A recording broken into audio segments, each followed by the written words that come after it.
What's going on? What's going on? What's going on, good people? You know how we get down. You either get right or you get left. We up in the building tonight. Hey, Birdcage is official. So sit back, relax. We got you covered. We got some topics we're going to talk about tonight. And we got a few things that we're going to add in tonight. A little fan involvement too. So sit back, relax, enjoy. We got you covered. Okay,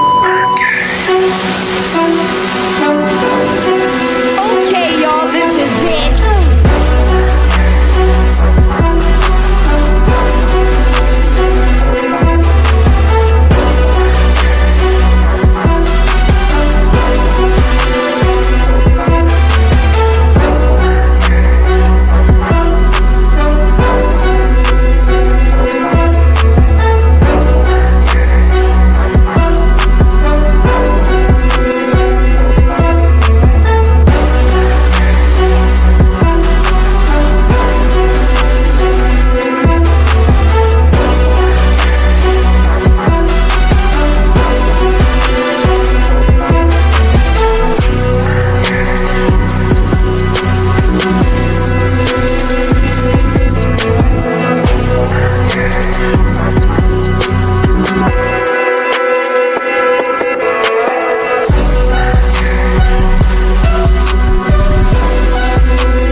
Hey, man, you know how we get down. You either get right or you get left. And you got right tonight because you're stepping into the cage with your boy and the magnificent Birdcage crew today. We're going to get you kicked off right. But first and foremost, got to give a shout out to the Atlanta Falcons 60th birthday. Happy birthday. This is one of the best organizations that you could ever pull for if you're a Falcons fan. If it's not, hey, sorry for you. But guess what? We still rocking with these dirty birds. And guess how we going to have it going this year? I believe in this defense so much. We going to have offenses running like kids was running from Wayne Williams back in the day. Understand how it go, dog. So we getting ready to get this thing right.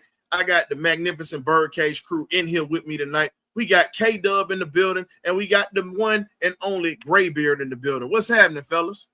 What's up? What's up? Great to be in the building tonight with Graybeard and Mr. Historian. Let's get into it in this off season. And whatever topics we got going on, we're going to dive into it and expel into it. Let's go. Hey, man. ATL, shout out to everybody in the chats.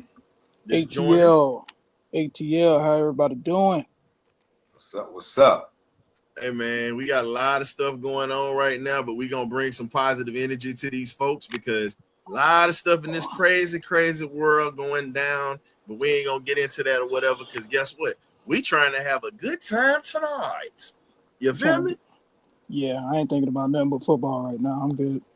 Yeah, look, depression is there, and we don't need it at this point, folks. So, hey, man, let's go ahead and get this thing started. So the first thing that we're going to talk about, Atlanta Falcons birthday, got a lot of things going on. It's a significant year, 60 years. We know we're a couple of days after or whatnot, but we want to make sure that we acknowledge this team that we pulled for in its 60th birthday, man. Wouldn't it just be a hell of a thing for these boys to win a championship this year? I know it's far-fetched. I know it's crazy, but I got to have a delusional moment. How about y'all? Do y'all want to join into the delusion, or y'all going to sit back and we're going to be real for a second?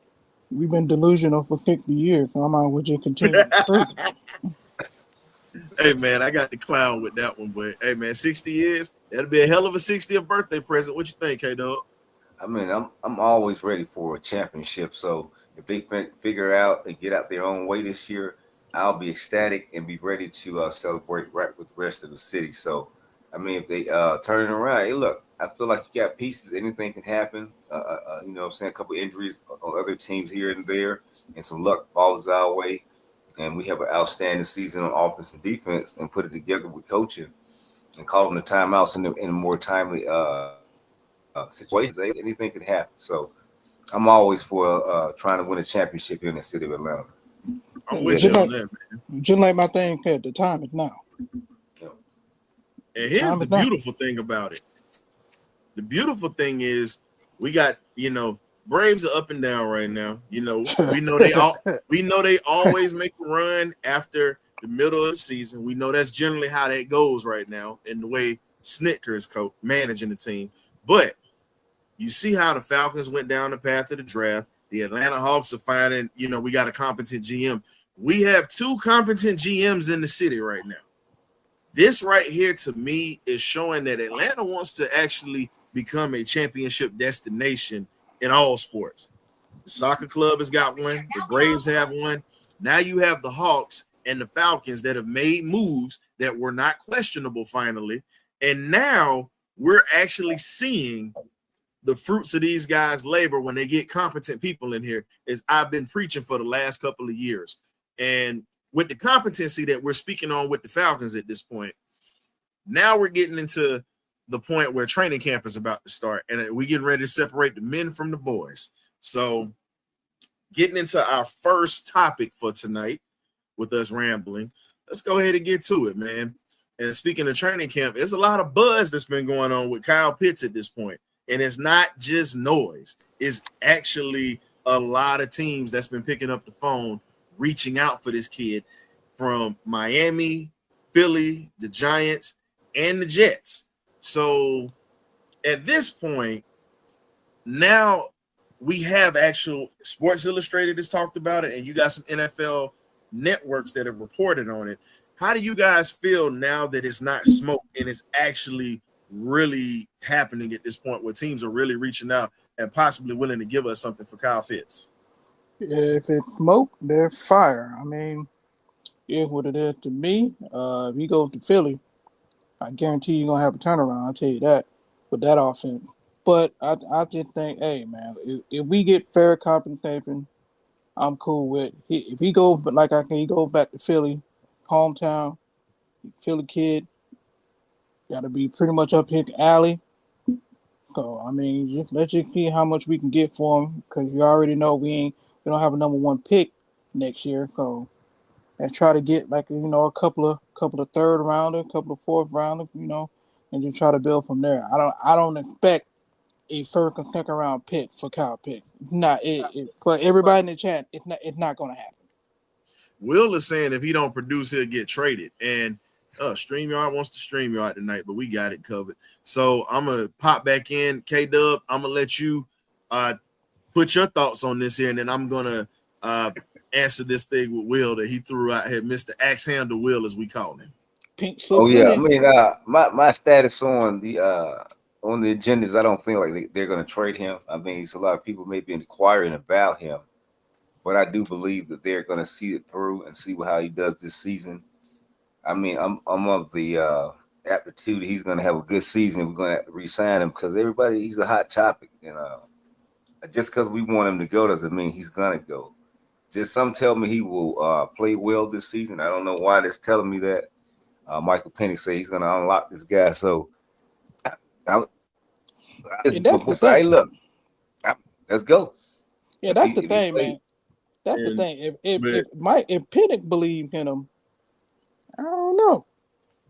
I get what y'all said what Penix believes. I wouldn't have believed anybody else, but that's who he believing in right now. So I mean, hey, what can I say? I mean, but let's be frank on this. I get the belief in this sense, and I hear what y'all are saying. But here's my thing: it's a business at this point. It is a business. If they are willing to give us something that is actually worth our while, ship him off. You got guys here. Get what you can get. Because guess what? We lost picks about it. We lost picks that we shouldn't have lost because of foolishness that we've had with this team recently. Get back what you lost. I agree with that. That's all I'm saying. If we keep him, guess what? Hey, he got to perform. Because at the end of the day, if we don't pay him, he's still going to be a free agent at the end of this contract. Yeah. And he's still going to end up paying him in the long run. Just feel like that's the move. I mean, I could be completely wrong when we go back on this episode and then I can eat crow. But I just believe that he's going to ball out this season just because we don't want him to. And then they will be forced to, not going to say forced to, but they will end up paying him. So I mean, that's my whatever best for the organization, I'm cool with. And I don't. And here's my thing. I've already said this what it is. You know what I'm saying? At this point, they're not gonna trade him, but we never know. At this point, we think about it. We never thought that they would ever take a Bulldog, especially in the first round. I agree. So all I'm saying is this: if you don't know what's gonna happen, our front office has finally started to kind of figure things out, and they're actually allowing Perry to put some things in order. Now, if we can unlock him this year, good. That'll be great. We've been waiting for this for how long? We've been waiting, and I'm just saying it'll be beautiful. I'm still not gonna be a fan. I have no problem. I'm gonna put that out there, but taking the fandom out of it, I'll say this: the young man has a world of potential to be a great player. Now, if he decides to work and put himself in that position to be great, that will benefit us, and I'm okay with that. However, if you're not going to work, like it say in the Bible, you don't work, you don't eat. If he don't want to work, he ain't gonna eat. Point blank, period. Let welfare feed him. That's where I'm at with it. Man, I take that back.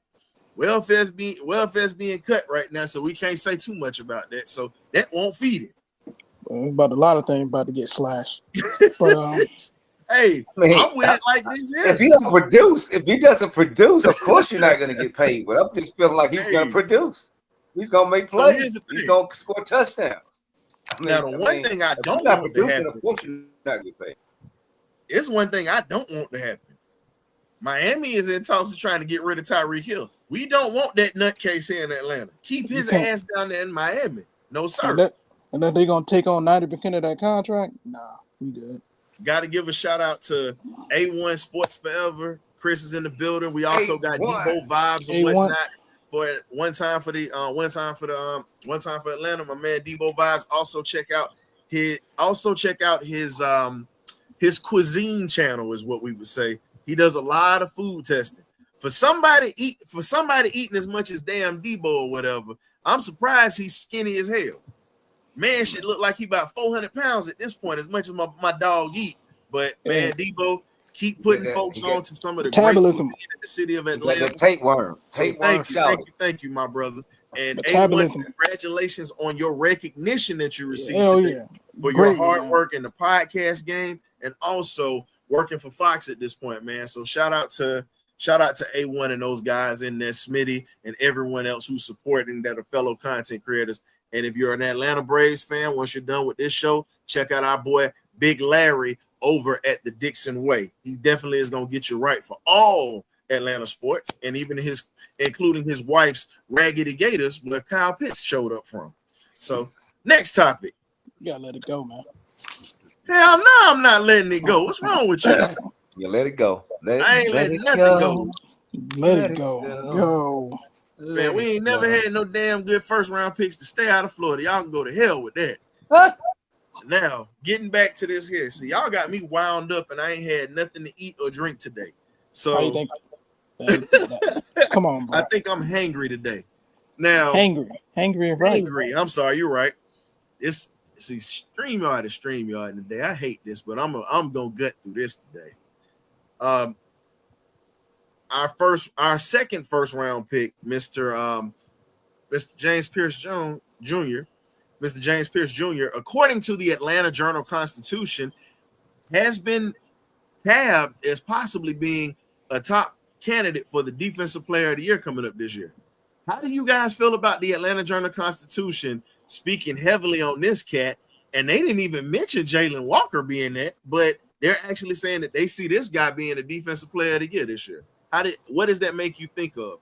Great, K-Dub, you start this one, and then Graybeard, and I'll chime in at the end. I mean, like I said, I'm sure some of the JC reporters are at camp or around the practices and listening to the tea leaves. I love Jalen Walker, but Jalen Walker may be one of the ones that's creating so much havoc that he draws a lot of attention, where JPJ really just dances and goes off like a Vic Beasley did. I love Vic Beasley the year that we went to the Super Bowl. But I just feel like even if it's this year he wins the Defensive Player of the Year, Jalen Walker will be right behind him in tackles and sacks. But you'll probably just went ahead and give him that nod. So long as it's for a winning cause, I would love for a dog to go get it.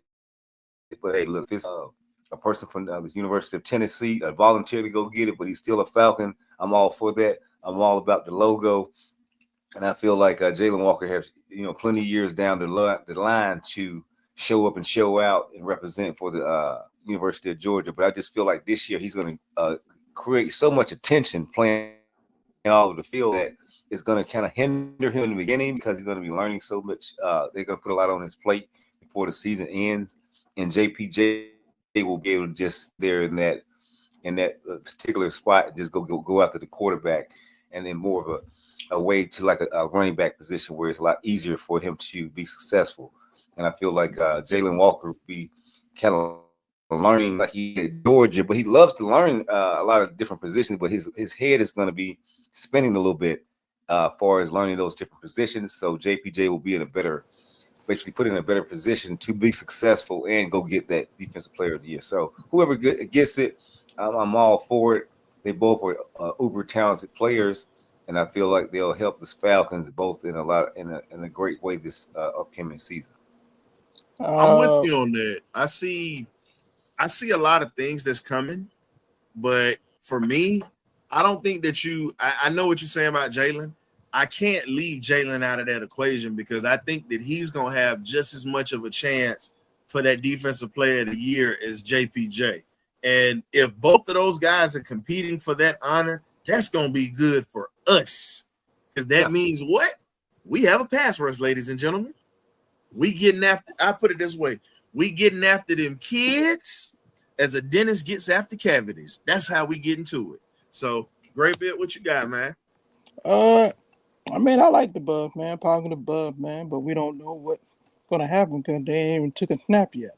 So let's just see how they do in training camp and how they develop within, these preseason games. I like to call preseason practice or whatever, and then we'll go from week to week basis. But if they think he got defensive player of the year, I think that's the reason why we traded back in to get the guy and to begin with, because he had the capability to be that pass rusher we have had against the Predator himself recruited up for. So I'll take anything right now, but don't sleep on Jalen Walker.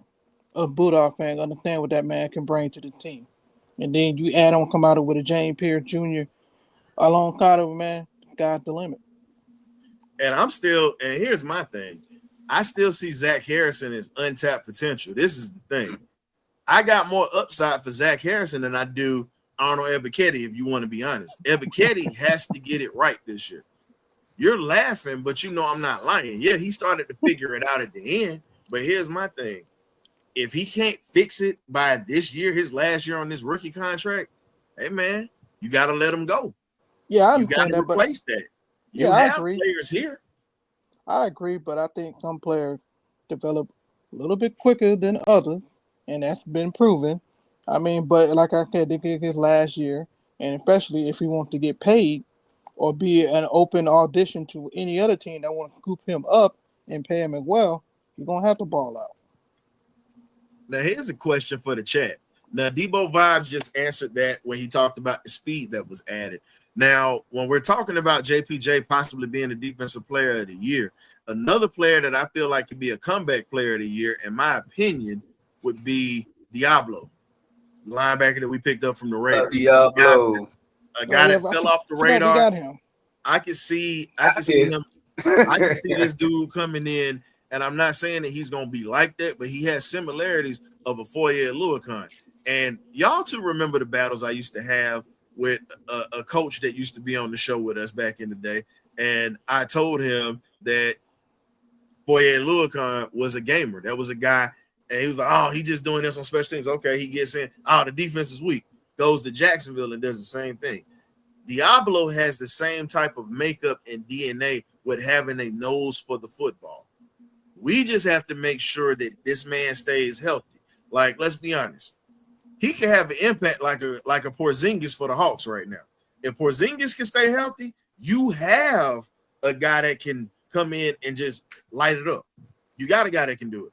but the health has to be there because availability is your best ability.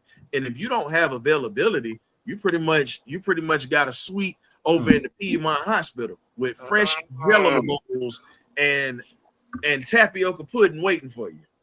He ain't got that. He got that nice, beautiful wave. Ask Trey Anderson about it. They got the Trey Anderson sandwich over there. You know, my man spent enough time in there. He got that sandwich over there for him. I expect big things from Troy too this year. That's my question. What can we expect out of Troy Anderson this year? K-Dub, what do you expect out of Troy this year? I think Troy gonna. I don't know, man. I just think I don't really expect a lot of him. I think he's gonna end up getting cut for some reason. This is what I think. Especially a K-Dub. Hold on, wait a minute. Let me do this real quick. Hold up. Hey, look, I mean, I'm on some Skip Bayless today, man. I'm on some look, today, so I feel like he gets cut. You gonna make the team? Hey, K-Dub, look. I'm pulling that 2-door Eldorado Cadillac up to the. No matter of fact, I drive a Lincoln to be exact. The hell with it. I'm pulling up in this stinking Lincoln. Hey, hop in, K-Dub. We going the same pattern. Let's go. Troy Anderson, you don't get this thing right, we pulling out the scissors for you, buddy. You about to become some cut around here. We about to toss you to the side like some fresh street booty that just got used in Magic City. That's what we doing. I'm on it today. Like K-Dub, I'm with you with some of these topics. I'm gonna be a Skip Bayless with you today with certain topics. Can't say all. Yeah. I just look at the makeup of the team. We went and got some real linebackers now, man. I mean, we ain't got no pretendo linebackers. We got guys playing linebacker for a lot of years, man. He just don't fit the mold of what we're trying to do. And if you're pretending to be a linebacker, you make some plays because you have ability. But here's my thing. Yeah, here's my thing. We knew this dude was not a true linebacker when we drafted him. We drafted him because he was an athlete. He played multiple positions and he was fast. He played 1 year of linebacker. That is one of the hardest positions on the defense because a cornerback. That's why it's not working out. And free safety. So we understood it was a project to begin with. But like I said, Terry Fontenot and whoever, I forgot who called the defense at the time, thought this man could make a difference due to the fact that he was an athlete, like I said, and he run fast. We passed up on really the Kobe Dean that probably would have fit us perfectly to begin with, but now we went after speed rather than a proven linebacker, and this is what we got to show for it. But to be fair, Kobe's battled his injuries up here in Philly as well, but he's had more playing time than Troy, and he's been on the field and a little bit more available, but he's had 2 season-ending injuries that he dealt with in Philly, and last year when they went on their Super Bowl run, he definitely was missed because that dude literally had that defense together because he knew most of them, and he literally took control of that defense and was one of the best in the business as a signal caller. That's what I'm saying. And the IQ is, and here's the thing. Troy Anderson isn't a dumb guy. Very smart player. Very smart player. But when you got a guy that is an engineer, when he's done playing, this man literally gonna walk into somebody's job and start making 6 figures just like that. Sure. Just because of the fact that he was an engineer, carried a 4.0 GPA, had a high score on his Wonderlic test at the combine, and literally tested very well. If Philly decides to move on from this kid, I'm okay with bringing him home back to Atlanta. I'm okay with him coming back to Georgia because I think he would actually benefit this linebacker room at this point. That's just me. Because he's already experienced winning a championship and being in 2 Super Bowls, not 1, 2. So he knows what it takes to get to that next level. And you have to bring guys in with that type of mindset to get to the next level. Oh, I agree. I mean, it would be nice, but I don't think Philly. If he stays healthy this year and they go on another run, he ain't going nowhere. Well, speaking of going on a run, we got to see what the hell Brandon Dorlus is going to do this year. We've heard reports that from Coach Ali, pretty much the whole defensive staff, and Raheem Morris himself, they're banking on Dorlus to have a breakout year. And this was according to Sports Illustrated or whatnot. Shout out to our boy Daniel Flick. He'll no longer be covering the Atlanta Falcons. He was Oh, great at it. We got an upcoming show with him soon. We're gonna have him on for one more Really? hoorah.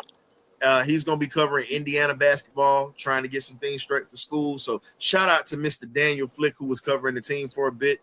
This is one of his articles. He's moving to Indiana. No, he's already been in Indiana. He was going to school there. He was going back and forth between Indiana and Atlanta. So Okay. when you speak on Dorlus is a guy that really has to get on the field this year. He was a rookie last year, didn't really get on the field. Didn't have expectations for him as a rookie. You understand what I'm saying? I expected him to get in the rotation, which he started to later in the season. But this year, you've been in this defense for a year. Nothing has changed. We got to see results this year at this point right now. I agree. We got to see results. He must have been doing some work. I mean, we really didn't get enough of Brandon Dorlus last year. He just didn't make it. We just didn't see him on the field. So when anything positive coming out of camp, out of mini training camp, and out of our off-season workout that we can get and get him working into the system, I'm cool with. I mean, we drafted him for a reason. He has the potential. You just got to show it when the number get called.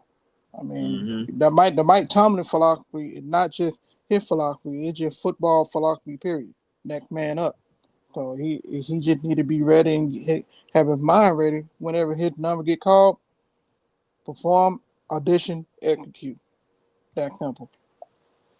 Well, I feel like like I said, some people are just late bloomers. Some people develop slower than others. I mean, like they say, they see Gate. They have more eye on them than we do. We can only read the tea leaves of information that's coming out of training camp. I'm going to try to have my boots on the ground because I got tickets to these training camps coming up because they had a ticket process. So, Birdcage. Oh, yeah, it's a ticket. Oh, boy, this thing big time. MP9, look, now you got to get you a ticket to go to training camp. So, I got some for I will be here. So, look, we're going to try to see what's going on with Dorlus. We give you a bird eye view of what I'm seeing later. I'm going to tell you the straight up truth. I'm gonna tell you the straight up truth.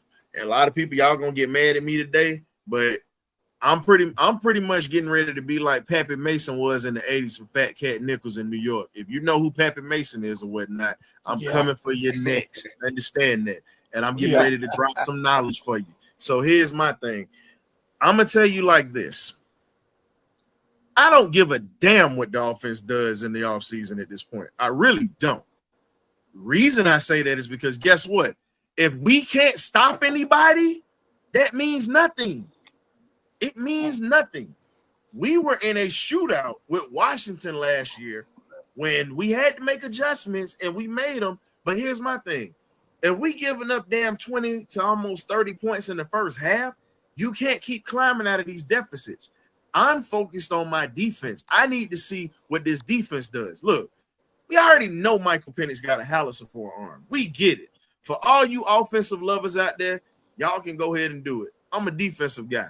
I'm all about stopping the run. I'm all about stopping the pass. Because if you can't stop anything, your offense does not get the ball back. Your offense can't generate points. So we got to think about it like this.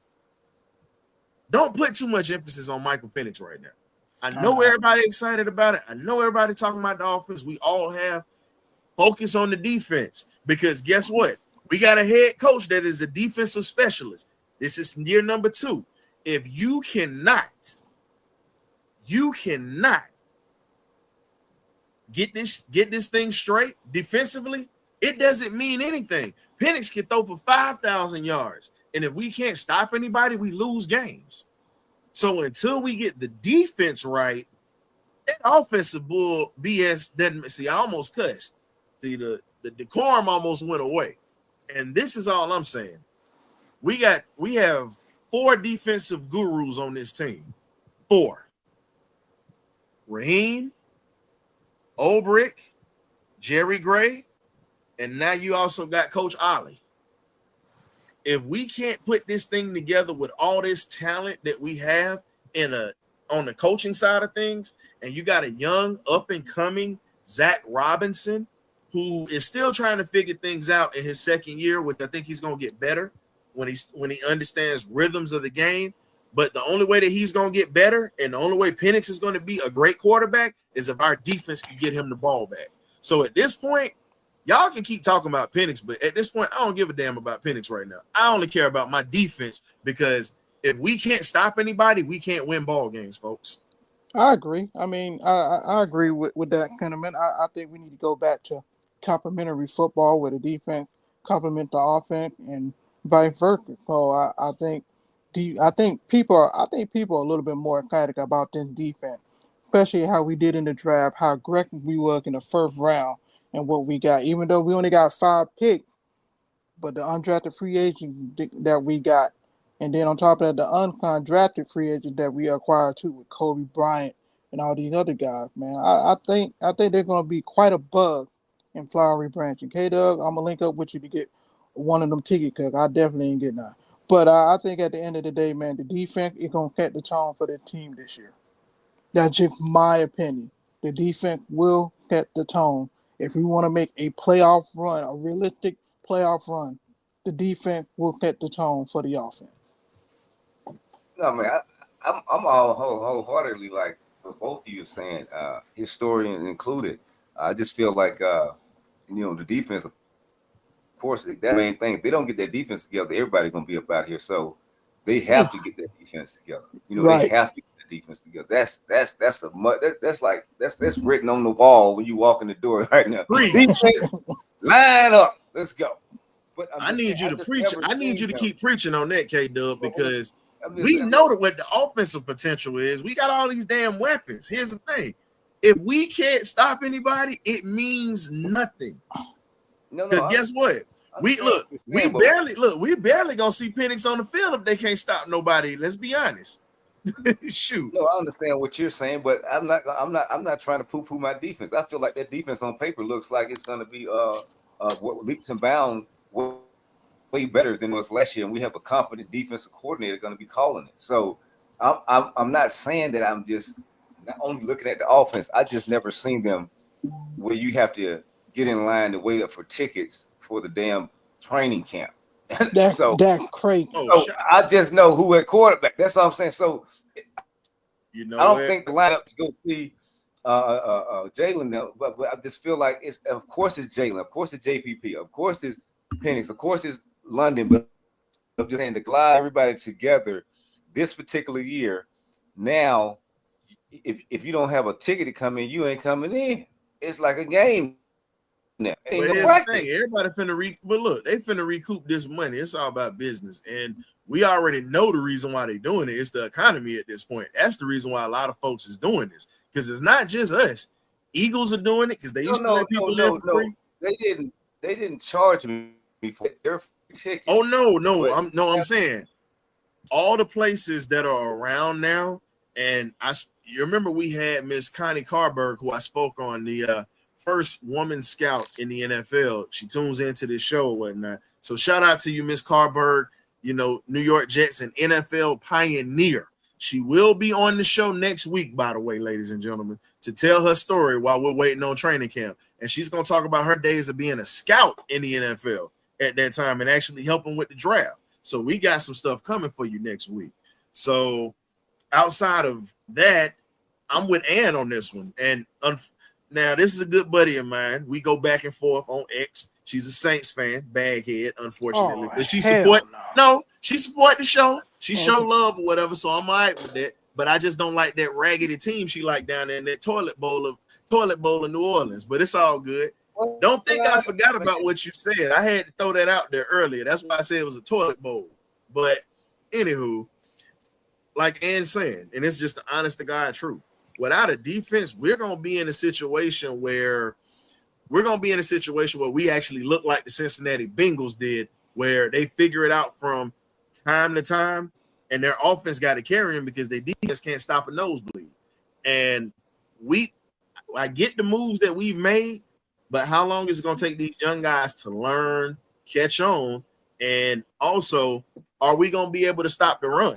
Because if you look at it, the middle of the field, whether if it was a run or a short pass, killed us last year. Oh, yeah. Oh yeah, the run. Oh yeah, we thought we were gonna be better at run stopping, and we pretty much got run on. So Mhm. I think that's gonna be probably one of the main emphasis that he did take off kicking, and I know he's gonna focus that in training camp and try to fine tune that for week one. We cannot come out week one the way we did last year. That just can't happen. We got beat by 6 field goals. 6 field goals, man. It happened twice. It No, happened twice. just think about it.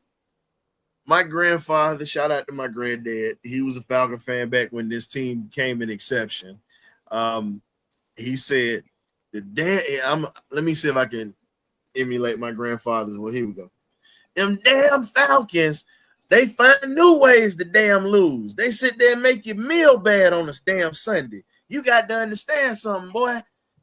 I can't give my life to these damn Falcons like that, like I used to. That Super Bowl took everything out of my ass. But I'm still gonna watch them funky Falcons on Sunday, damn it. That's how my granddaddy talked. And I understand it because he bestowed this logo on me. So I blame him for some of the gray hairs that I got as a sports fan, just being honest. So shout out to my granddaddy. He a Gator fan. I'm gonna leave him nameless or whatnot. He old Gator fan. I get to mess with him about that at least.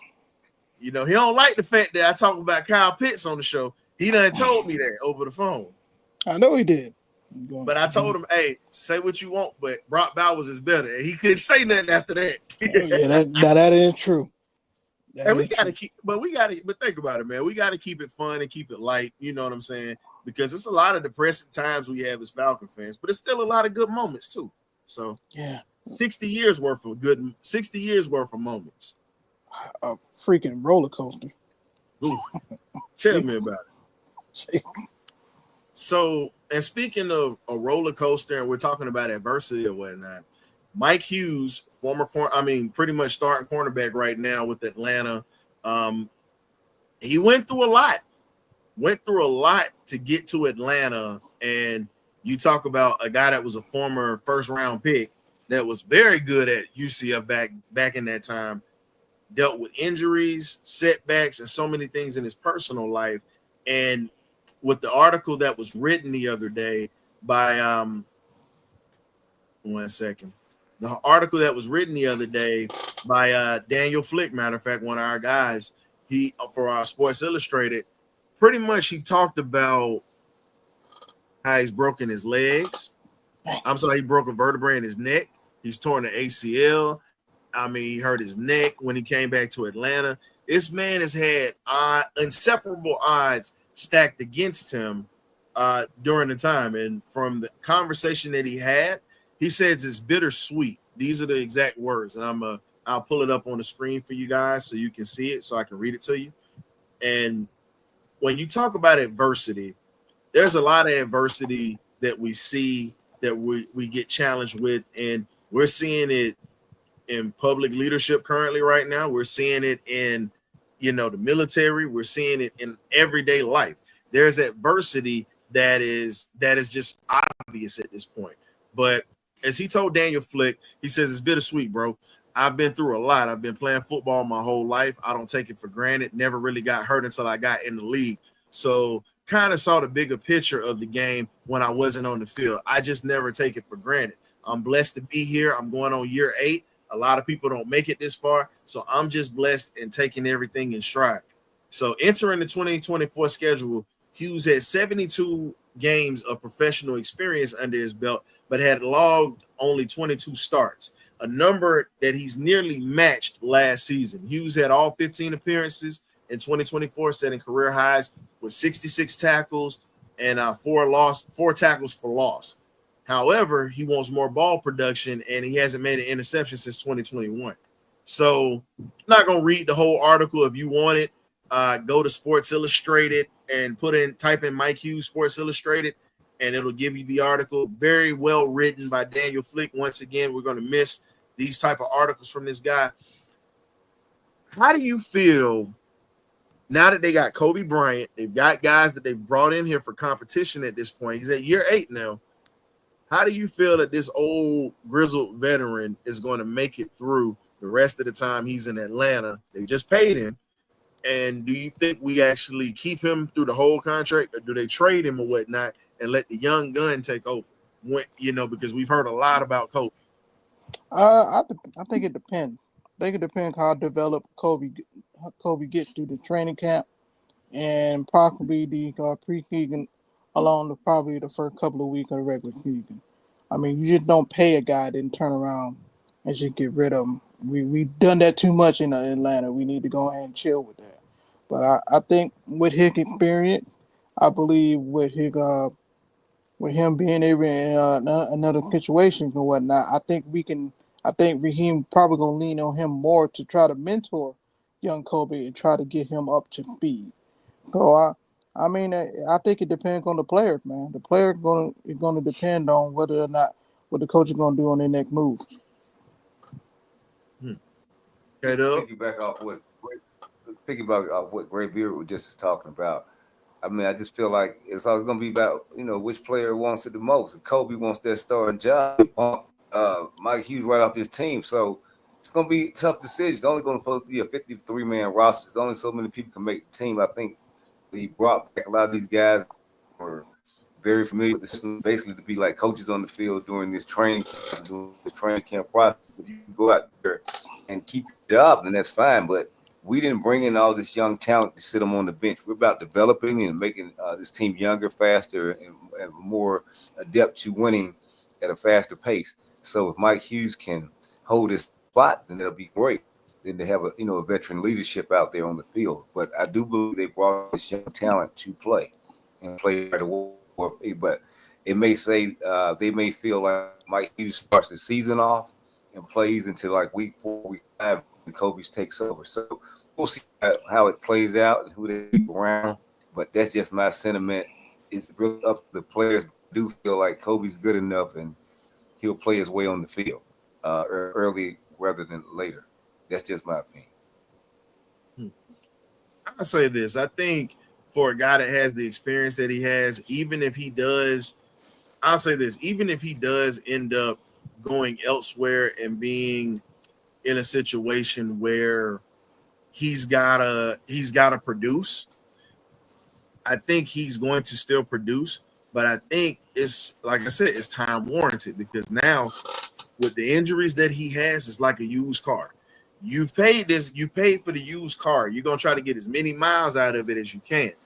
But now, tucked away in the garage, you got the nice the stinking Lincoln or the Bentley sitting in the back, or the Ferrari for the young cats out here, the Ferraris, the Hellcats or whatnot with the turbo packs. You have that sitting in the garage right now, while you got a very nice luxury car that's out here that's still gonna get you the way you need to get, great on gas mileage, and he gonna definitely handle business. That's how I see Mike Hughes at this point, because once you get injuries, you become damaged goods to the NFL, and they're going to be bringing in somebody always to compete with you, to replace you. And we heard this from Dewey McClain when he came on our show, former Falcon great, and also part of the Georgia State Council. Shout out to Mr. Dewey McClain, one of the leaders on the Grits defense. He even said it. Every year they bring in players to take your job. You got camaraderie, but it's a business.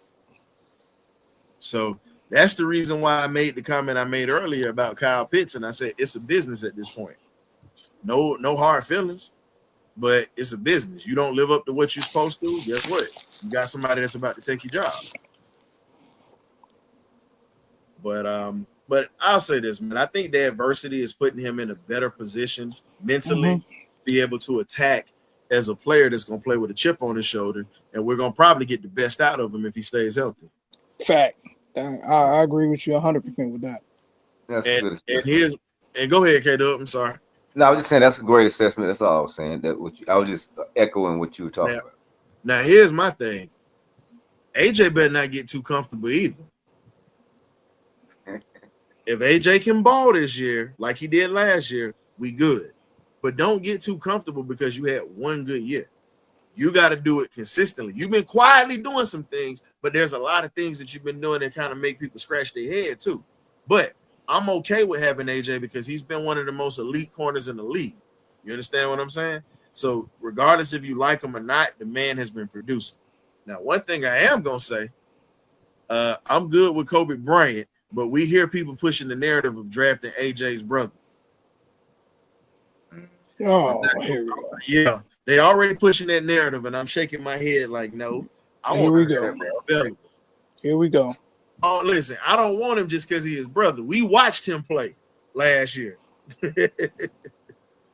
Dude has skills, but at this point, I'm good, man. I'd rather get Kobe or I'd rather get somebody else. But you know, the city wants familiarity, so it's just what it is. I'll be the one to stand against the city on that.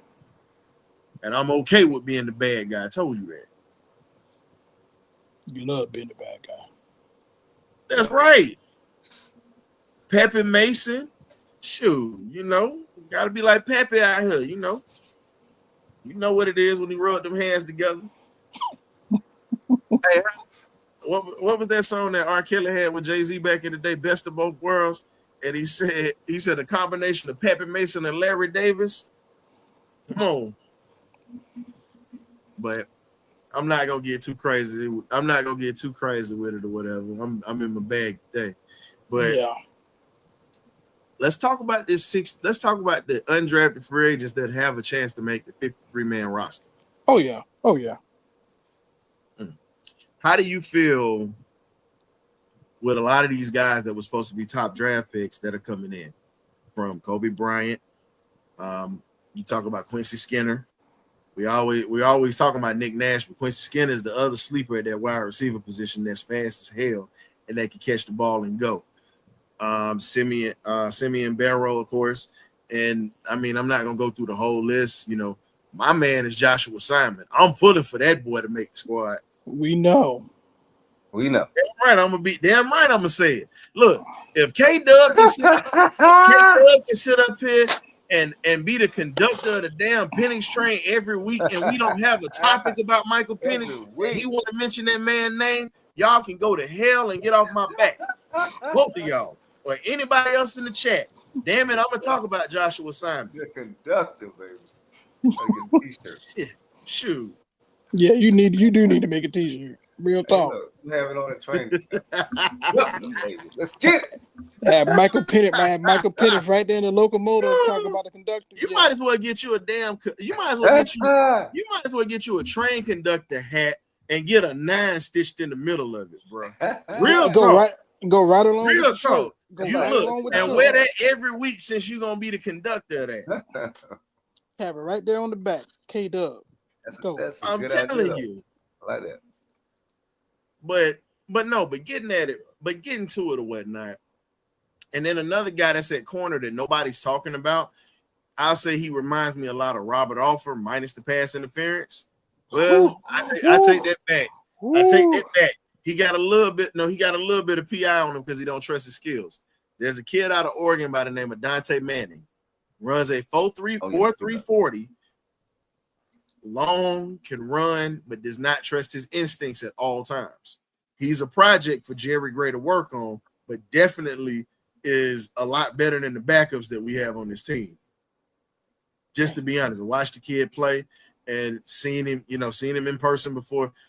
Good kid, great intangibles, just has to tweak a lot of things. He's a project corner. Even though he was good in college, but he's a project corner that I think Jerry Gray can get the best out of. Yeah, I agree. I mean, I think there can players that can make their roster and make the practice team for sure. I think everybody really keying in on Kobe Bryant. He's been like one of the wave of the off season, especially during many training camp and many workout.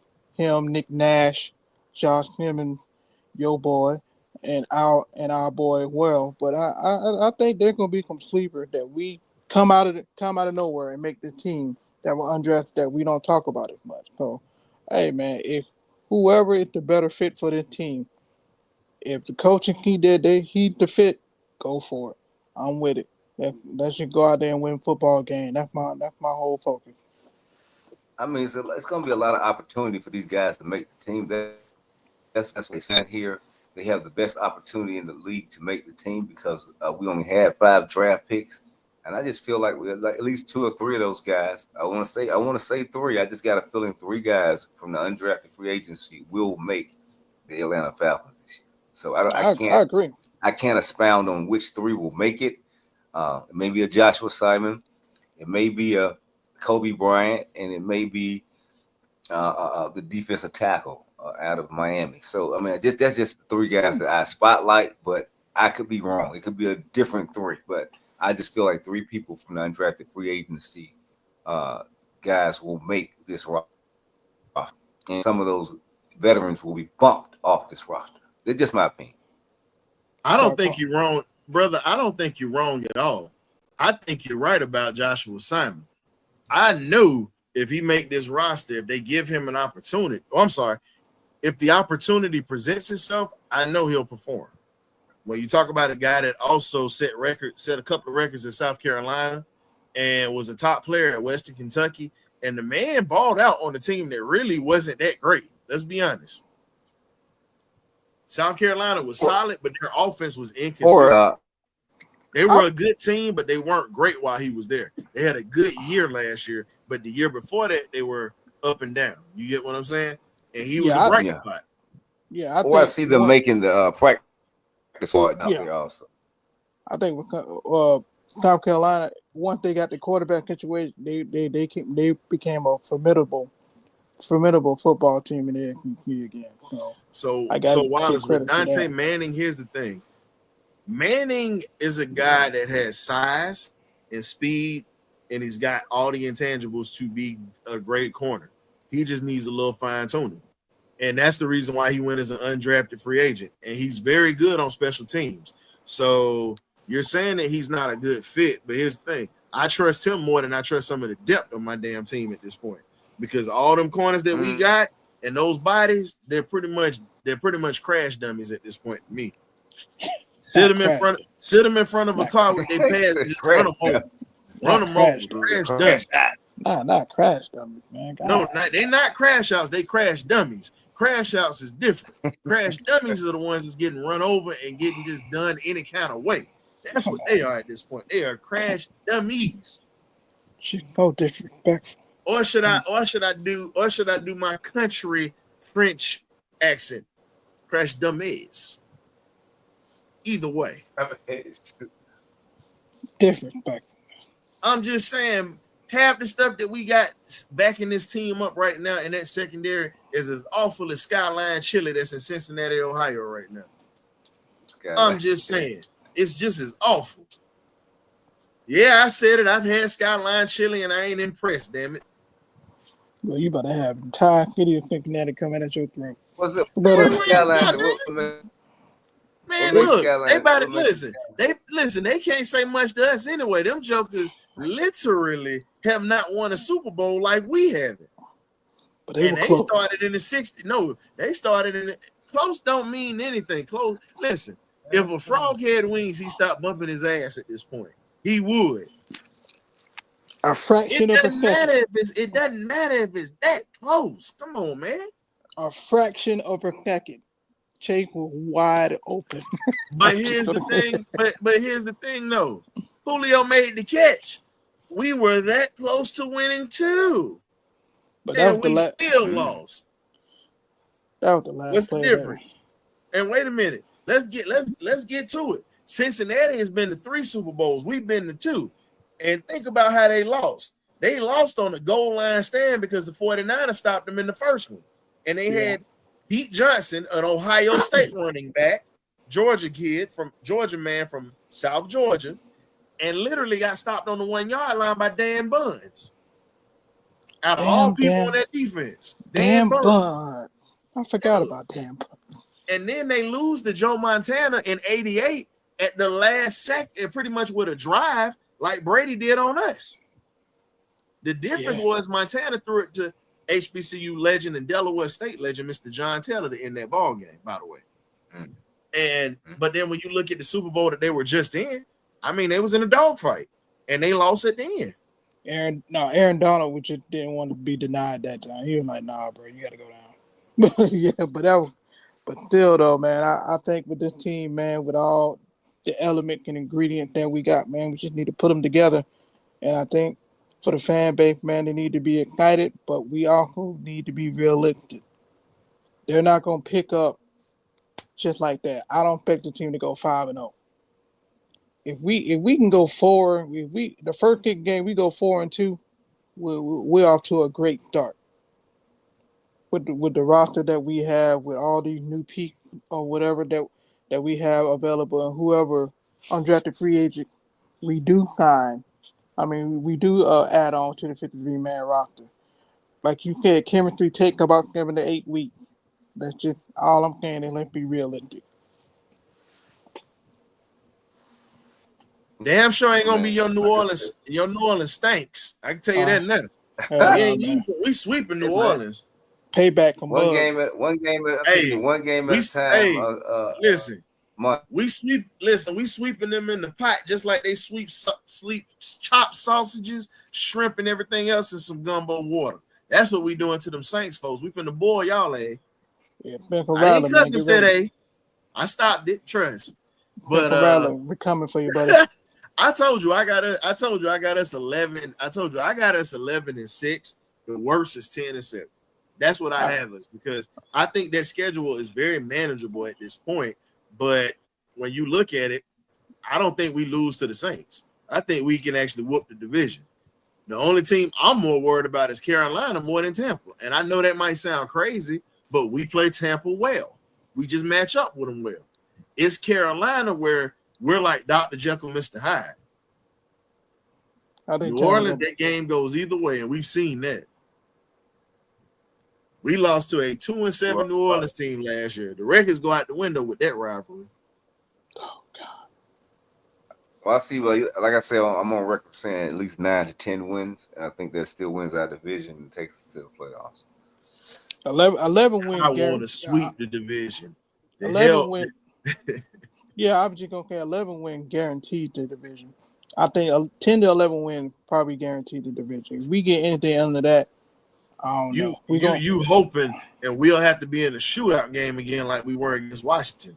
And I want to go ahead and I'm with 5-1 or 6-0 in the division. I prefer 6-0, so we can have a guaranteed spot like we should have had last year. We were on the right track. Literally went 4-2. We went 4-2 in the division last year. 4-2 and still lost the division. It should have been 5-1. Understandable.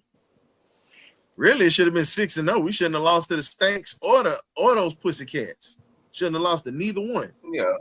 Man, we gave up after always know it's something in this NFL. In this league is always something. So I see us going 5-1 in the division. I don't know who that one will be, but I see us going 5-1 in the division. It's probably going to be Carolina. If you want to be honest, it's probably going to be Carolina. Yeah, probably will. As much as I hate to say it, we look like he got a budding rivalry. Him and Bryce Young going at it back and forth. So we'll see what goes on. Listen, I need them to listen. I'm sick of Alabama. We got to see that joker 2 times a year. So we got to see Alabama product 2 times a year. I need a sweep of Bryce Young this year. Actually, and 3. Listen, hold on. Let me get this. Oh yeah, it is 3. Athens will be rocking this year. That's all I got to say. All I'm gonna say is this. I just need a sweeper. Look, we ain't even gonna get to the college thing because look, I ain't trying to deal with these Alabama fans today because in the mood I'm in, I have no problem with cussing them out today. So I'm trying to be peaceful because we all pull for these Falcons. Huh? Yeah. We're gonna pull for the Falcons. So at this point, we're gonna keep it Falcons. See, you brought only thing I said was we got to deal with a Bama quarterback. You mentioned the game. I didn't say nothing. So I just had 3. That's all I cared. Again, you mentioned it. I wasn't gonna say nothing about it. And you talk about me starting fires. You being messy tonight. You being slick messy. Look, if you gonna be messy all the way. Don't be slick with it. I just had the number 3. The number 3. Please don't be messing with it, dog. No, look. My thing is this: Bryce Young is a hell of a quarterback, and trying to sweep him is going to be a lot harder than Baker Mayfield. We know what Baker's going to do. Bryce now has a line. They invested in a little bit into it, and he got weapons now. So we get to see what he does with weapons. Just saying.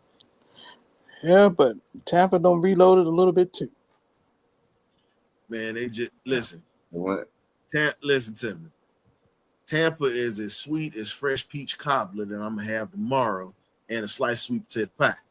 That's as sweet as they are to me. I don't fear Tampa. We swept Tampa last year. It's the freaking Panthers that we always split with like that. It never fails. Yeah. But outside of that, looking forward to it. I don't care. Let's go. And we also, speaking of AJ Terrell, we got to give a shout out to AJ Terrell, hosting a camp, Morehouse College, doing his thing right now, giving back to the community. Shout out to you, AJ. Thank you for doing that, stepping up, and really still continuing to be a staple of the community that you grew up in. And, you know, he's normally quiet about what he does, but that got out and they talked about it. And I think that was good that you used an HBCU facility for number one at a Historic University and brought back to these kids with a football camp at a place that Mathis, Coach Mathis at this point, is trying to build that program into actually being competitive at this point. So I'm just happy to hear that you're giving back. Love to hear it. All right. So what we gonna do now? Uh-oh. Oh no, we gotta have some fun. Listen. Tomorrow is a day of independence. I've already celebrated an Independence Day. Tomorrow is just a barbecue day for me. Just being real. That's really what it is. You know, I don't have too many holidays to celebrate like that. So for me, I'm going to post the link. I'm going to post the link here, and I'm also going to post it on X. So if you want to come in for a minute, we already know that you're going to be in here, so you might as well bring your ass in here. We already know you're going to be the first one in the chat when it comes. So yeah, I got the theme. You get ready too. Will, come on with it. I'm posting the link right now in X as well. So if you want to come in, tap in, talk a little bit about today, give a memory of one of your best memories of the Falcons to celebrate their 60th birthday. We're not going to drag this thing on and be bad, but we're going to talk about some of the good memories. That's what we're doing. We don't want to hear, oh, well, we got to be better. Listen, ladies and gentlemen, this is a segment to talk about positive memories for the Falcons. We're not talking about players that are playing now. Come on, Will. Come on in, Will. We already know you're going to be the first one. Come on with it. We're going to wait it out. So for you guys, while we're waiting on fans to come in, what are some of the best memories you have as a Falcons fan while we celebrate their 60th birthday? What you got? When Morton Anakin kicked that field goal. Oh, my bad. When Morton Anakin kicked that field goal against Minnesota in that NFC Championship game. Oh boy, what a feeling! Yeah, that was a hell of a moment. I could just say that last game in the Georgia Dome, man, it was rocking in there. Oh man, that had to be that got to be top two. That got to be top two. I was in Key, wasn't at that game, but I just wanted to be there so bad. It just saw that game in the Georgia Dome. That thing was rock. It felt like I need you to cue the music. Okay. I told you he was gonna be the first one up in here. I don't feel. Oh, you know. No, I'm getting ready to pop it. You got your music ready. He had to get his band. Fair use. Entering the Birdcage tonight, we have a member of this place. He's not known as FMLA Will no more. This is Pink Slip Will, aka Mr. Hatchet himself. We got Mr. William Amy in the building. What's going on? Fair use, fair use, fair What's use. up? We heard people. We heard people. We What's heard up? people. So now we've already explained the rules to what this segment is. We're talking about positive memories as a Falcons fan through these 60 years. That's what we're talking about. So Okay. we ain't doing no negative BS tonight, because I'm gonna tell you right now, I'm gonna toss you to the side like fresh street booted off Main Street. If you do, Whoa. letting you know that now. Whoa. Oh, Man, funny. I said pause. dick and fact. No Diddy. No Diddy. No Just say the Diddy. pause. No Pause, Diddy. no Diddy. No Diddy.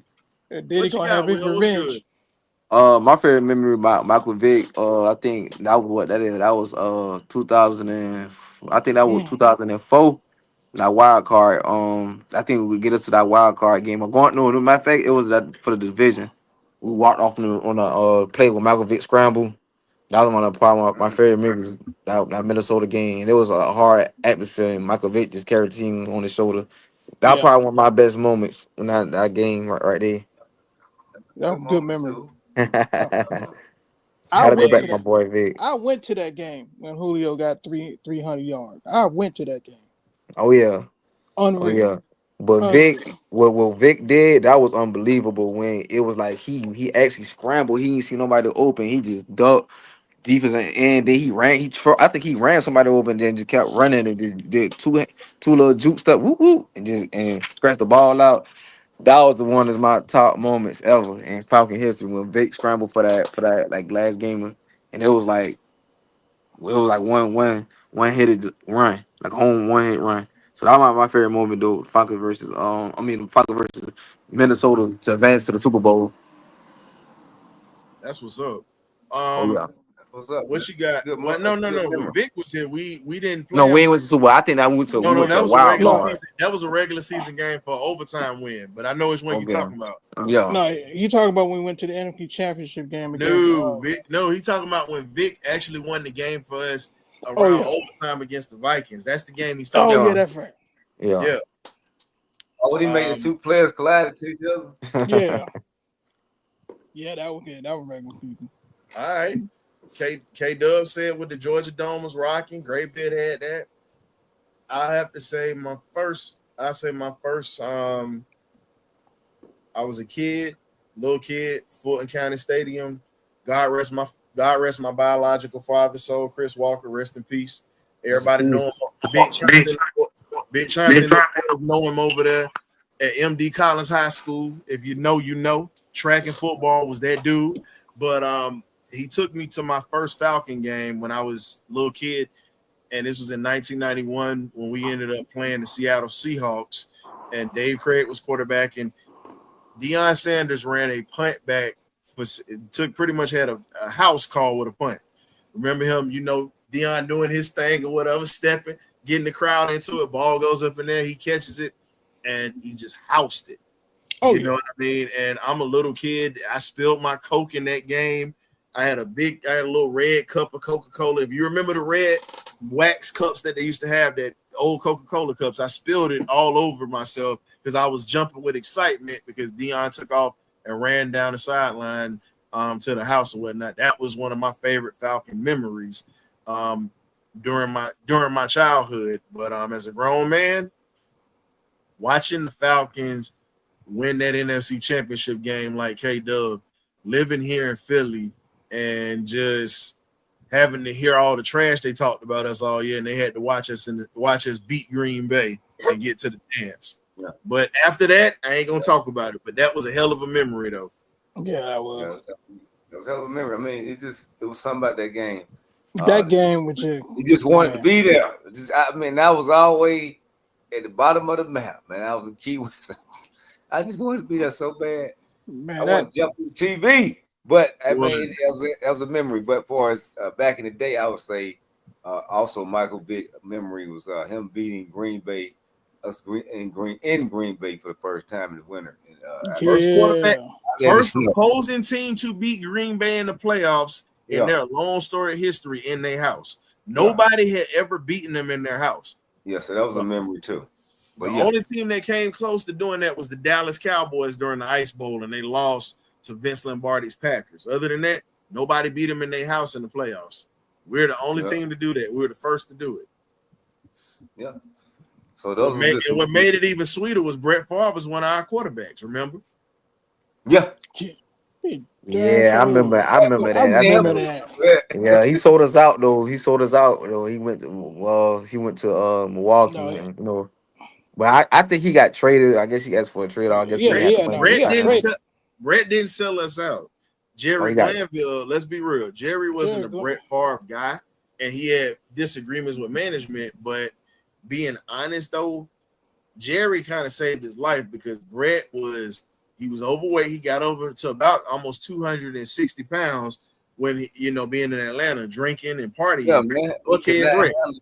I mean that's the old school Buckhead. He couldn't handle that. That's when from Mississippi with crooked letter I. He couldn't handle that. Think about it. Brett literally. Well, he grew up on the bayou, so he was always drinking anyway. So that was nothing to Brett. He been doing this since he was a kid. But being honest though, Brett Favre, I think he was where he was supposed to be. As much as it hurts to say that, he was there where he was supposed to be because Green Bay just fit him. If he'd have stayed in Atlanta, he'd have killed himself. People don't really realize how bad off he was and how much of an alcoholic he was at that point in his life. Oh, off the field. Okay, off the field issues. Yeah, okay. On the field, the reason he started drinking was because he wasn't playing and he got depressed. Yeah, but put him in a dark place. But here's the thing: Lincoln Kennedy kind of talked about it. A few other guests kind of talked about it off the record, and they just talked about how the fact that he wasn't consistent in working to becoming a good quarterback. When he went to Green Bay, he had to do it under Mike Holmgren. Oh yeah, Mike Holmgren. Who was and remember he was a quarterback coach for the 49ers in their heyday under Bill Walsh. So that man had Joe Montana, Steve Bono, and Steve Young in that quarterback room. And then you come there with Don Majowski, who was the guy that was starting before Brett. He messed up his foot, and then the rest is history. Yeah. I'm so ready for this football season, fella. I ain't been this happy since. I've been waiting for this for like 9-10 months. I kept looking at that Commander game. I know I'm trying to get a little bit off topic, but I had to keep replaying that, man. I just couldn't stop watching that game. I watched that game like 4 or 5 times, man. We could have won that game, but that come from Radio Raheem and making no adjustments and stuff. But boy, I just told you we ain't finna do no negative stuff at this point. Mhm. I just told you this, dog. We heard people. What we doing? We talking about good memories right now. Like I know he just. I'm a football junkie. We all football junkies, but damn. We spent all last season being on that negative BS. We ain't doing that right now. All right, we gonna talk about the 97 and the 80s. Yeah, we was talking about some good memories. This joker gonna bring up that damn game. God, we gonna let that be in the past. Shout out to the Veterans Affairs Department for taking care of us veterans. See, I have my mood medicine right here, ladies and gentlemen. Because of fans like this right here, this is why I stay on my damn mood pills. Thank you, Will. We heard. Too much. You got too much dip on your chip, dog. Damn. Oh man. Well, okay. Y'all messing with you, Will. Y'all like that 98 the 98 game too. I can't forget about the Broncos, though, even though we didn't win, but that was a good game, man. Jesus Christ. I just put my pills down. You want me to grab these again? You bringing back a bad memory for me. That was a bad. I was damn 12 years old and literally was messed up about that loss. There was nothing good came from that game. My mother had to make me eat. I didn't eat for 3 days, and you still want to bring up. See, this is why, you know what? You move from accent. Listen, you move from pink slip wheel. Your ass is doom and gloom. That's what your nickname is. Doom and gloom. Damn. He just literally just brought back PTSD. Lord, Graybeard, you can have this segment. Boy, I got.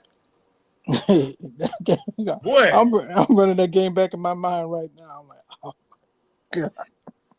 This is why it's traumatic for me.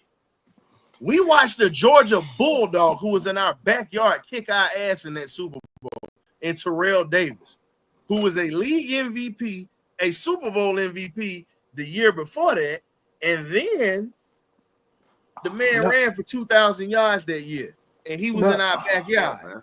Nothing but Mount Halkaloo going around. Yeah, man, there wasn't no damn good game to be watching. You know what? This is the comment of the day right here. Thank you, Artavius. He on this. They just don't. My Halkaloo just left and right. All right. You got anything else you want to depress us with Nah, today? nah, go ahead with the show. Nah, go ahead. Nah, go ahead. Go ahead, man. I ain't got no more bad memories. No, you done already started this. You might as well. You know what? I'm about to change the segment and the title of this show. We getting ready to have a doom and gloom period. Damn. We trying to celebrate 60 years at least. Talk good memories. Hey, the hell with it. If y'all want to come in here, I'm about to share this link. Tell me some of your bad memories in 60 years. Damn it. Since we can't follow directions today. I mean, only when we did, we had our ups and downs back in them days. They knew 65 years. I tell you, we lived through it. Listen, I know. Listen. I wasn't even born. You wasn't even a twinkle. And I wasn't even. I was in my dad's sack room. I wasn't even born. I'm glad I had experienced that. I'm glad I had experienced that. Hey, I think this cat really don't understand. Listen, we literally was depressed during them days, man. You can't be triggering folks PTSD. See, this when they say old folks say young folks don't listen. He damn sure didn't listen to any of the warning when he came in here. And I heard you say we is not mind talking about nothing. And you still decided to do that. You brought up man, you good. No, you good. Go ahead, man. I knew I was just playing with you, man. I know I'm gonna make him mad once I'm out something this year. But you good. Go ahead, man. No, go ahead. You don't do that. Now see, I could be petty and bow your head right now and move you off the screen, tell you bow your head. You got to pay at the altar before I do this. I'm humble. I repent. No. It was gonna be pretty much bow your head, and I was gonna pull your ass off the screen. That's how I was gonna do it. But you know what? I like you. You good with me. But see, if I ain't like you, me and you would definitely be going at it like that. Yeah. But go ahead. You go ahead and talk about the memories, though. I know. You go ahead. We always try to keep it light, big dog. So you already know how we get down with it. Man, that's my guy, Will, man. Don't think we got beef over here, and I'm not mad for real. We just talking trash, y'all. But as usual, man, we definitely appreciate you coming through, even though you don't listen. My bad, man. I'm gonna be in the back, man. Don't be sorry. Be careful. Jesus, your presence is no longer needed. Dismiss. I'm just messing with you, Will. Tell the folks where they can find you, because you actually have been on everybody's show, and you're about to start your own. Talk about hopefully. You can find me on Facebook. We know William Amy. My Instagram is BillWell21 and Interscope. I mean, Interscope. But I start doing my little broadcast around mid-season, between around August, around my B-Day. So, hopefully, we'll get it together. And I see y'all at training camp.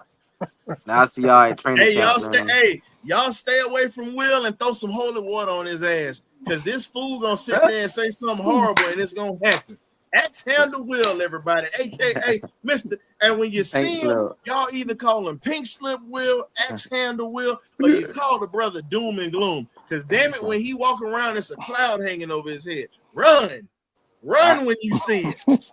And I got to see y'all in that training camp. Hopefully, I see you in that Delaware game in for VA. So it's not gonna be in VA this year. It's actually in Philly, bro. So Delaware State and Norfolk State, they moved it because of the volume of the game. They moved it to Lincoln Financial Field in Philly, bro. It's literally right up the road. That ain't far for you. Oh, you good then? Oh yeah, I gotta drive down. I ain't paying no plane ticket. I'm thinking I jacked up high, so I'm driving. I'm road running. If you get it now, you might be all right. Nah, if Oh you get yeah. it now, you'll probably get one for like $100 and something bucks. Oh yeah. I Check already know all the West airlines, August Will. come. Check all the airlines. Hey, Will, I'm gonna tell you this here Check from all the somebody airlines. that's done made the drive. If you really want to make that drive, but you're gonna be driving from Savannah, bro. You can actually fly from Savannah up to Trenton, which is literally like 15, 20 minutes outside of Philly. So Oh yeah. just give you a heads up. You can rent a That could car. long, No. that could long drive to PA, man. Trust me, That is that's the trust age. me, I made that drive to come down for the Birdcage party, my boy. So I know it. Did it a couple times. Yeah, that's 12-hour drive though, man. Yo, hopefully, fellas, man, I see y'all in training camp, and I'll be on a little rise up tour. Shout out to One Time Fame too. Oh yeah, I'm out, Oh man. yeah. I got to get back in the books, study for my ass out. I'm about to get All right. out of Hey, here, handle y'all, your too. business, bro. Get it Oh done, yeah, man. oh yeah. All right. All right, man. Going in the military. So, ladies and gentlemen, that was doom and gloom. Will we had to get that damn cloud up out of here? You get You doom and know, gloom. listen, we got to make sure everything is nice and tight around here. But anywho, man, shout out to everybody who definitely tuned in today. Tomorrow, me and A1 are gonna be doing another part of the list. As you know, we've been doing a countdown called the Slow Burn, talking about Falcon players in different jerseys. Y'all check that out. We'll have it coming to you tomorrow. But man, y'all stay safe out here on these roads. If you're traveling, if you're drinking, have a designated driver or get your phone and use the lift, ladies and gentlemen. Use They your out lift here. app, They please. out here. They are out Listen, here. you don't need God. any kind of DUIs. You don't need any kind. Trust me, this is not the year to do it right now. Yeah, they are out here, man. You might wind up getting deported. You get a ticket large enough. Oh man, yeah, man. Log off. Log off. Let's go. Log Anywho, off. ladies and gentlemen, thank y'all for tuning in and whatnot. We definitely have you guys covered next week. Training camp hadn't started yet, but we got Miss Connie Carberg, the first female agent in the NFL, in NFL history that worked for the Jets, coming on to the show next week, man. Y'all tune in. She's going to talk about also being responsible for drafting a Hall of Famer, Joe Klecko, Mr. Abdul Salam, rest in peace, the soldier of peace, Mark Gastineau, who should be in the Hall of Fame, and also Marty Lyons, another one that should be in the Hall of Fame. So she was definitely responsible for those guys, Wesley Walker, and so many other great players that came through under her watch. So y'all definitely tune in next week. We got you. She's a pioneer and a trailblazer. As we say in the Birdcage, man, we always are going to do it right, and we always going to keep history coming. So please, please, please, y'all just keep coming through, because we're going to be the trailblazers here. And I've already told you, we coming at the game pretty much like Pappy Mason. We taking everything that's around. And I mean that. So understand, when we say we're coming in this Birdcage. So y'all keep it tuned and locked in, man. Y'all support, y'all tip your bartenders, tip your shoe models if you're going to the clubs this weekend, and also get them wangs. You know what I'm talking about if you're in the ATL. But we love y'all. We'll catch y'all next week, and also be aware of the pop-up shows that we got coming. So much love. Catch y'all next week. For myself, the Magnificent Birdcage crew on and off screen, we'll catch you next week. Ghosts. Go.